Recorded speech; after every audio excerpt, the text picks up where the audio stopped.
ഉപ്പുതറ ഗ്രാമപഞ്ചായത്തിൽ കാലിത്തീറ്റ വിതരണം നടന്നു. പഞ്ചായത്ത് പ്രസിഡന്റ് ഷീല രാജൻ വിതരണോദ്ഘാടനം നിർവഹിച്ചു.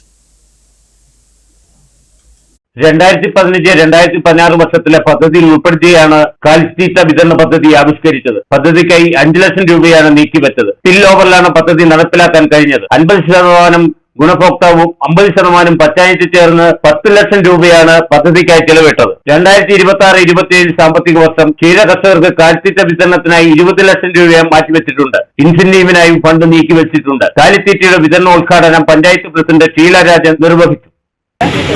133 പേർക്കാണ് നമ്മൾ ഇന്ന് പഞ്ചായത്തിൽ 3 സൊസൈറ്റികളിലാണ് ഇത് വിതരണം ചെയ്യുന്നത്. ഇതിന്റെ ഉദ്ഘാടന കർമ്മം ഇവിടെയാണ് നിർവഹിക്കുന്നത്.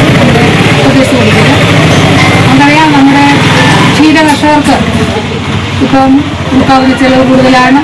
അതുപോലെ തന്നെ ഇത് ഒന്നിനൊന്നിന് പുറകോട്ട് പോകുന്ന ഒരവസ്ഥ എന്നുവെച്ചാൽ ഇതിന്റെ ചെലവുകൾ കൂടുന്നതുകൊണ്ട് എല്ലാവരും ഇതൊരു ഉപേക്ഷിക്കുന്ന അവസ്ഥയാണ് നമ്മൾ കാണുന്നത്.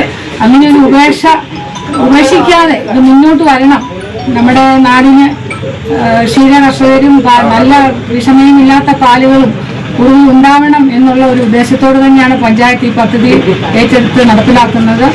വരും വർഷങ്ങളിൽ ഈ പുതിയ പദ്ധതിയിൽ നമ്മൾ ഇതിന്റെ ഏതാണ്ട് ഇരട്ടിയോളം 200 കിലോ, ഇപ്പം നമുക്ക് 100 കിലോയാണ് സബ്സിഡി കിട്ടുന്നത്.